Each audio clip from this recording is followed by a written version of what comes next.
Aujourd'hui, je viens vous faire un retour sur, vous m'avez demandé plein de choses sur la colonoscopie que j'ai passée, sur mon alimentation à cause des intestins hyper fragiles, sur plein de choses comme ça. Donc c'est une discussion entre vous et moi, parce que je sais que vous êtes très très nombreuses aussi à avoir ces petits problèmes et des problèmes beaucoup plus importants. Donc voilà, moi je vais vous raconter, non pas à titre médical, etc. Je suis vraiment influenceuse beauté, donc ça n'a rien à voir, sauf que, comme tout le monde, j'ai des petits problèmes de santé parfois, et pour les améliorer, tout ce qu'on pourra dire, même dans les commentaires, peut aider certaines personnes, ou simplement pour en parler à votre médecin, on ne sait jamais. Je vous explique tout ça. Bonjour à vous toutes, bonjour à vous tous, j'espère que vous allez bien. Et oui, pour moi, c'est la rentrée. Ça y est, j'y suis, c'est bon. Donc je suis ravie de vous retrouver, ça me fait très très plaisir. Et voilà, donc ma première vidéo de la rentrée en quelque sorte, c'est pas sur le maquillage, vous l'avez compris. C'est pour vous dire un petit peu donc mon suivi, etc. Donc j'ai fait une colonoscopie entre mes 2 séjours de vacances. Alors oui, en effet, vous aviez raison, la purge, on va dire, qu'on prend la veille au soir et le matin, c'est une nuit sans sommeil, c'est sûr, parce qu'on va aux toilettes tout le temps. Ça nettoie à fond les intestins pour que la colonoscopie puisse se faire. Hein, on a les intestins nickel. Mais pour les avoir nickel, voilà. Donc, vous savez que 5 jours avant, il y a une alimentation déjà où il y a plus de fibres. Puis c'est cette purge-là. Moi, pour la boire plus rapidement, parce que c'est vrai qu'elle est hyper écœurante, j'ai pris une paille et je l'ai mis au réfrigérateur. Et ça passait beaucoup mieux. Surtout les premières quantités. Après, j'en avais vraiment ras-le-bol. Mais bon, il faut passer par là. C'est la seule chose qui est désagréable. Non, pas tout à fait. Parce que après, vous allez à l'hôpital le lendemain, on vous amène très rapidement dans la salle d'opération. Vous voyez déjà votre gastro-entérologue, en principe, qui vient vous dire bonjour. L'anesthésiste vous fait une petite piqûre en vous disant que c'est une très courte, un très court endormissement, je sais pas comment on appelle ça, qui dure entre 20 minutes et 35 minutes selon ce qu'on trouve dans vos intestins. Donc voilà, c'est tout. On vous met sur le côté avant de vous endormir pour remettre la canule là où il faut. On va pas vous le mettre dans la bouche, c'est sûr. Donc voilà, moi je me suis réveillée peu de temps après, je sais pas, après, sans avoir vraiment de... Moi je supporte très mal les anesthésies. Et là, comme elle était très courte, je me suis réveillée vraiment impeccable. Mon gastro-entérologue est revenu dans la salle de réveil me dire qu'il avait retiré 3 polypes. Et quand je lui dis oui, mais moi je continue toujours à avoir mal, c'est les polypes qui pouvaient me faire mal comme ça. Il m'a dit non, ça n'a rien à voir. Les polypes font mal quand ils sont en mauvaise phase. Donc non, là c'est pas du tout ça. Je vais vous donner le nom d'un autre spécialiste, gastro-entérologue, mais plus spécialisé dans les hémorroïdes, pour essayer de voir effectivement si on peut la retirer. Alors sur le moment, j'étais un peu en colère quand même, parce que je me suis dit, zut, ils pouvaient pas tout faire d'un coup, quoi. Mais non, je savais pas que même dans les corps de métier, il y a des spécialités. Donc voilà, on refera, c'est pas très grave, j'ai rendez-vous très rapidement, puisque c'est lui, effectivement, qui a donné le rendez-vous. Donc voilà, je crois que j'ai rendez-vous dans 6 ou 7 jours. Bon, par contre, ce qu'on nous dit pas, et ça grâce à vous, moi j'ai pas pris l'avion grâce à vous, parce que je devais partir en Croatie, et heureusement que je suis pas partie. Parce que tout s'est bien passé, c'est vrai, on n'est même pas fatigué, enfin moi j'étais pas fatiguée, la première journée, moi je me suis un peu reposée, mais après bon ça allait. Sauf que le problème c'est qu'on ne vous dit pas, parce que c'est pas le cas de tout le monde, mais que les intestins qui ont été hyper nettoyés comme ça avec un produit qui est quand même très fort, automatiquement s'ils sont fragiles, ils vont pas être très contents. Et si vous avez justement une hémorroïde dans le côlon, je vais vous dire qu'elle va pas être contente non plus. Donc voilà, et ça a duré plusieurs jours. J'avoue que ça a quand même beaucoup gâché mes vacances. Gâché, non, mais on pouvait pas s'éloigner, quoi, parce que j'allais aux toilettes en permanence. Ce qu'on vous dit pas non plus, c'est, il faut, moi il m'a fallu 5-6 jours, après ça allait mieux. Là, maintenant, ça va mieux. Même si j'ai toujours un petit peu mal, mais bon, c'est un problème de l'hémorroïde, il n'est pas fini, donc c'est peut-être elle, et je l'espère. En tout cas, ce qui est très très bien, c'est que il y a rien de méchant, donc c'est déjà très bien. Et j'ai rendez-vous avec mon médecin généraliste à 16 heures pour avoir le compte-rendu de la petite opération. Quand vous remplissez un dossier pour faire la coloscopie, vous avez un paquet comme ça à remplir. J'exagère, mais comme ça au moins. Donc c'est long. Mais par contre, il n'y a pas une petite feuille pour vous dire après, les petits symptômes que vous pouvez avoir, quand est-ce que le transit revient à peu près normal, un cas ou l'autre, on peut faire une des statistiques en quelque sorte. Est-ce qu'il faut prendre des probiotiques ou pas? Aucune idée, j'en savais strictement rien. Au point de vue alimentation, est-ce qu'on peut tout remanger sans problème?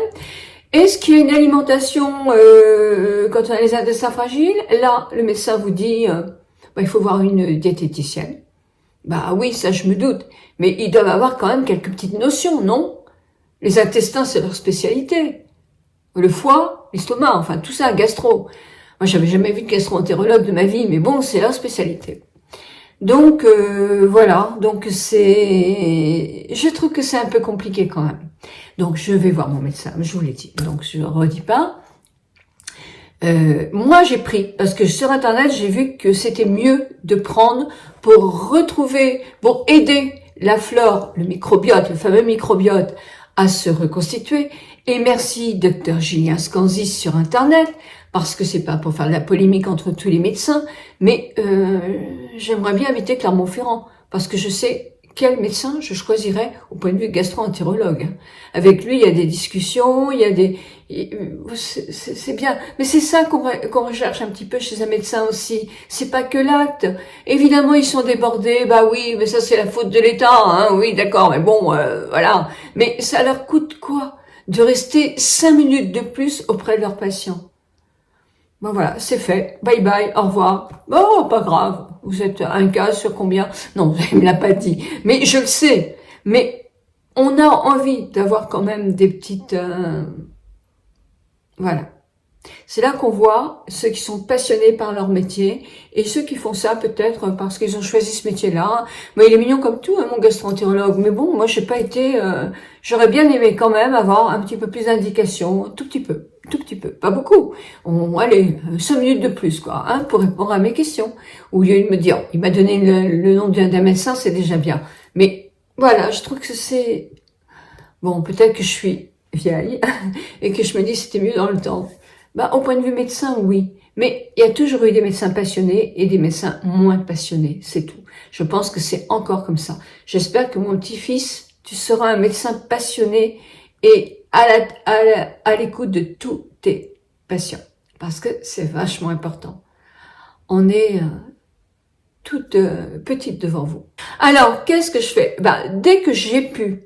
Alors, en vacances, c'était pas facile, hein, parce qu'on allait au restaurant tous les soirs, on était à l'hôtel. J'ai fait très, très attention, mais j'étais hyper ballonnée, j'avais dû prendre 2 kilos dans le ventre. Alors, je sais pas, mais sur une balance, j'avais 1,5 kg en tout cas. Mais je sais pas si c'est dans le ventre ou pas, mais j'étais impossible de m'habiller, quoi. Impossible. Moche comme un pou. Mais vraiment, tout me serrait, j'étais pas bien, hein, du tout. Quand je marchais, je pouvais pas marcher longtemps, parce que toujours cette sensation d'aller vite aux toilettes, même si c'était que ça, c'est pas toujours le cas, mais cette pression, je pense que c'est l'hémorroïde, hein, mais bon, donc on m'aura pas dit franchement ce que c'est, qu'on me l'aura pas enlevé, je resterai comme ça. Et c'est quand même depuis le mois de décembre, hein. C'est pareil, j'ai attrapé un parasite, on m'a soigné par antibiotiques. On m'a soigné 2 mois après par antibiotiques qui n'était pas parti. Au mois de juillet, toute ma famille arrive et revient ce parasite-là. Mais qu'est-ce que c'est que ce parasite? Alors on me dit, oh non, c'est pas lui qui peut vous causer des problèmes. Je suis désolée, hein. Il m'a posé de gros problèmes. Je pouvais même pas sortir dans le jardin. Donc non, qu'on me dise pas ça, mais qu'on arrête. Qu'on me dise on sait pas. On ne sait pas pourquoi il y a des gens qui ont ça et qui vont très bien sans symptômes, et il y a des gens qui ont ça et qui ont des symptômes. En parlant à ma petite coiffeuse à domicile, elle m'a dit au mois de juin, elle revient après un cours, une semaine ou 10 jours d'arrêt, donc évidemment je lui demande comment elle va, Et elle me dit, j'ai attrapé une cochonnerie dans les intestins. Ben, je lui dis, qu'est-ce que c'est cette cochonnerie? Elle me dit ses symptômes, c'est les mêmes que moi. Et je lui dis, mais c'est quoi? Elle regarde sur son téléphone, elle voit que c'est exactement ce problème-là, ce microbe, ce parasite-là, parce que c'est un parasite. Oh, je lui dis, mais c'est pas vrai.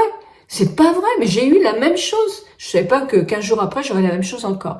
J'ai eu la même chose. Et on a eu les mêmes traitements, mais sauf que son médecin lui expliquait quand même davantage, hein, pas mal de choses. Elle me dit, j'ai 2 clientes qui ont la même chose que moi. Non, une cliente et une voisine qui ont la même chose. Je dis, c'est incroyable quand même ça. Donc ça fait déjà dans la région 4 personnes qui ont ça, et on nous dit que, oh, non, faites pas attention à ça. C'est quand même bizarre. Et 15 jours après, j'ai rattrapé donc ce fameux virus qui m'a mis à plat. Même si j'ai continué à sortir mes petits-enfants, à aller à la plage, etc. Mais que l'après-midi, hein, le matin, je pouvais rien faire. Si, je pouvais rester à la maison. Nous avons passé de très bonnes vacances. Moi, j'ai passé de très bons moments avec eux. Mais bébé, hein, on pleurait le matin quand je me réveille. Hein, mon mari m'a bien soutenue à ce moment-là parce que je me suis dit, mais c'est pas possible, ça a dû continuer comme ça, j'en ai ras-le-bol, quoi. Et alors, il y a des gens qui m'ont dit que j'avais le visage tiré à l'époque. Bah oui, c'est normal, quand on est fatigué et quand il y a un truc qui vous énerve comme ça au point de vue santé, automatiquement on paraît plus fatigué que maintenant, c'est sûr. Je vois bien. Je récupère vraiment bien la forme là. Et voilà, en tout cas, j'ai repris les conseils du docteur Julien Scanzi, c'est-à-dire je fais mon propre kéfir. Donc le matin, je prends un verre de kéfir, que j'adore, d'ailleurs je le fais moi-même. Il est très très bon, je l'adore. Vous avez la recette sur le site du docteur Scanzi. Il y a une première, il y a une première chose. Vous prenez de l'eau qui est de la bonne eau, hein, pas de l'eau du robinet, sans chlore. 1 litre, vous prenez 30 grammes de kéfir. C'est plus difficile à acheter le kéfir, mais une fois que vous l'avez, il se multiplie, donc il y en a plein.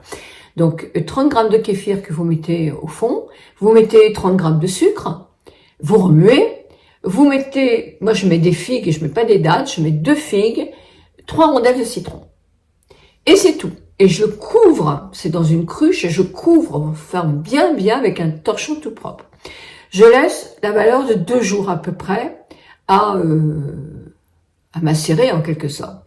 Quand je vois qu'il y a des petites bulles à la surface et que mes figues sont bien remontées, mes légumes, mes fruits, ils sont en l'air, ben je transvase dans une bouteille, genre bouteille à limonade qui sent très très bien. Et là, je fais une deuxième fermentation. Je peux en boire un peu si je veux, hein, mais ma deuxième fermentation, pour donner un peu le truc d'une limonade en quelque sorte, c'est très très bon. Et évidemment, c'est un peu sucré, mais bon, c'est pas méchant, hein, c'est pas du Coca-Cola. Hein. Et donc, je remets des fruits. Alors, j'ai mis des framboises. Je peux mettre, moi j'ai mis la menthe, cette fois-ci des feuilles de menthe. J'ai mis, qu'est-ce que je mets un abricot séché. Et en séché, j'ai des mangues aussi. Et ça, c'est hyper bon avec la mangue séchée. Mais je peux mettre ce que je veux comme fruit, quoi. D'accord. Donc, voilà. Et j'adore. Et ça, j'en prends un verre tous les matins et quelquefois un demi-verre tous les midis. Parce que c'est hyper bon. Et puis, je fais très attention. Je ne mange plus du tout pour l'instant. Ça va. Et là, j'ai eu les conseils de cette diététicienne qui est vraiment une amie, mais qui est vraiment super. Et ce n'est pas un partenariat parce que je paye tous mes trucs. Au contraire, je suis contente de payer. Ce sont des gens qui ont besoin de travailler quand ils vous conseillent bien. Moi, j'aime pas du tout. Ça me fait du bien de savoir que je paye. Donc, voilà. Et donc, elle m'a fait tout un truc parce que le médecin m'avait mis plus de formate. Et quand on voit ça, on se dit on mange plus rien, quoi. Des patates, des pâtes, etc. Tandis que là, j'ai eu tout un truc. Donc, je mange des légumes cuits, comme des haricots verts, par exemple. Je peux manger beaucoup de légumes, des courgettes, tous les légumes de saison qu'on peut trouver. Pas de tomates. Moi, je peux pas manger les tomates. Et pourtant, j'adore ça. Mais ça reviendra. Mais pour l'instant, je ne peux pas. Parce que j'ai peur des tomates aussi. C'est ma tête aussi. Je vais enlever la peau. Je suis pas apte encore à manger des tomates. Et sinon, tout le reste, je mange. Mais je mange pas de crudité. Je mange pas de crudité. Je mange et je note ce que je mange. C'est-à-dire que je sais que le pain blanc me fait mal au ventre. Donc le matin, maintenant, bah, je prends un petit déjeuner que vous allez voir là, avec des flocons d'avoine, que je réhydrate moi avec de l'eau chaude ou du thé chaud, peu importe. Je prends, sans sucre je peux pas, donc je prends un peu de sirop d'alga bio. Je mets deux petits abricots secs que je coupe en petits morceaux, une petite cuillerée de raisin sec, et je mets aussi un kiwi. Moi j'adore le kiwi, mais ça peut être une demi-banane aussi, ou un kiwi ou une demi-banane. Moi je fais attention de manger quand même des fruits et des légumes parce que ça apporte des fibres qui font éliminer la valeur d'une noix et la valeur de 3 amandes.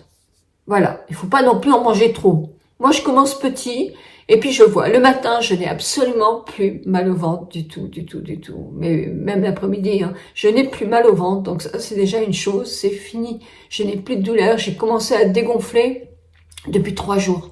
Et sur la balance, j'ai perdu 1 kilo. Hein. Comme quoi, je vous disais, j'en ai vraiment plein le ventre. Et voilà, et je mange des protéines, évidemment. Je mange des protéines en évitant la viande rouge. Je m'en fiche parce que j'ai jamais aimé ça. Donc je mange du poulet, je mange du veau, je mange du poisson, je mange des œufs. J'aime beaucoup faire du potage, surtout que maintenant, à partir de maintenant, vu le temps, j'ai recommencé au potimarron, etc. Moi, j'adore ces potages-là que je fais assez épais. Et s'ils sont pas assez épais, je mets un petit peu de vermicelle dedans, etc. que je choisis semi-complet, pas le complet non plus. Et voilà, donc je fais attention. Je prends des yaourts. Ah oui, parce que dans mon petit déjeuner le matin, je prends un yaourt au Bidifus, qui est spécial Activia pour, alors c'est pas de la pub non plus, hein, c'est moi qui l'achète, Activia pour les intestins fragiles. C'est marqué ça. Et là, je supporte très bien. Je supporte très très bien. Donc le soir, souvent, je reprends un yaourt. Après mon potage, je mange un œuf ou un peu de jambon. Et je finis avec mon comment ça s'appelle, mon yaourt Activia. Et comme j'aime beaucoup prendre du thé, mais ça je l'ai pas supprimé parce que j'adore ça, je prends un thé qui est beaucoup plus cher et avec surtout l'emballage qui est bio parce que voilà, j'aime pas faire mon thé comme ça. Moi, je suis feignante, mais ça m'enquiquine. Peut-être que je vais m'y mettre, hein. Mais là, pour l'instant, comme on était en vacances et tout ça, je me suis acheté un très très bon thé. Il est délicieux. Et voilà. Et puis, je prends un petit thé le soir aussi. Je devrais éviter. Mais les tisanes, bah, c'est pas non plus ma tasse de thé, ça. Et un citron, non, ça. Il faudrait que j'arrête de prendre mon thé le soir. Oui, c'est vrai. Mais en tout cas, j'aime bien prendre le thé le matin et le thé le midi où je mets du citron dedans, pression. Et voilà. Donc, et je prends un carré de chocolat noir le midi et un carré de chocolat noir le soir à 70% parce que après j'aime pas. Mais je ne prends plus de chocolat au lait. Je prends soin de mes intestins parce que je pense qu'ils m'ont dit oh Nicole, tu as fait l'andouille longtemps, maintenant tu payes un peu, donc sois raisonnable. J'ai pu leur dire je vous ai compris. Phrase célèbre. Non, bah voilà. Mais je vous souhaite une bonne semaine. La prochaine vidéo, c'est une vidéo sur toutes les nouveautés parce que il y en a. Et il y aura peut-être une vidéo au milieu de la semaine pour vous parler de mon livre. Si je le reçois, je l'ai pas reçu encore. Je sais que vous êtes quelques-unes à l'avoir reçu. Il y a quelques-unes qui ne l'ont pas reçu. Ça va arriver d'un jour à l'autre. Là maintenant, c'est à la poste. Donc, moi, je pense que je vais l'avoir aujourd'hui. Enfin bon, je veux pas non plus trop parce que je suis déçue de pas l'avoir moi aussi. Et je suis déçue que tout le monde ne l'ait pas non plus. Les retours que j'ai, ils sont super. Donc ça, je suis trop contente. Voilà mes amis, merci beaucoup à vous de me suivre et de suivre mes péripéties. Moi, j'ai une pensée pour toutes les personnes qui souffrent de n'importe quoi. Parce que c'est vrai que jusqu'à 71 ans, moi, j'ai jamais eu mal nulle part. Une santé de ouf. Ah si, un peu à l'âme, ah, vous le verrez dans mon livre, hein. Oui, un peu beaucoup même, mais pas physiquement. Donc j'ai eu beaucoup de chance, mais on va pas se plaindre. Mais je sais qu'il y a tellement, mais tellement, tellement plus grave. Et une énorme pensée à vous tous, surtout qu'on est aussi à un jour de Octobre Rose, et il est pas rose, je vous fais un grand cœur. 1000 bisous.